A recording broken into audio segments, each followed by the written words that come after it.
ఆయన నిన్ను గూర్చి తన దూతలకు ఆజ్ఞాపించును. దేవుడు మనల్ని కాపాడుటలో అక్కర కలిగిన దేవుడు.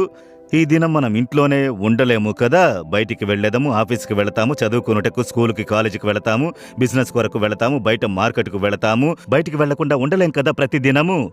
మనం అనేక ప్రయాణములు చేయవలసి ఉంటుంది. కొందరు దూర ప్రయాణం చేస్తూ ఉంటారు, ట్రైన్లో, బస్సులో, కారులో, విమానంలో, ఇలా అనేక ప్రయాణములు చేస్తూ ఉంటాం కదా. ఎన్ని ఆపదలు ఉన్నాయి కదా, మనం చూస్తూ ఉన్నాం కదా. విమాన విపత్తులు జరుగుచున్నవి, ట్రైన్ ప్రమాదం ఏర్పడుతుంది, కారు ప్రమాదం ఏర్పడుచున్నవి, ఎన్నో ఆపదలు వస్తాయి.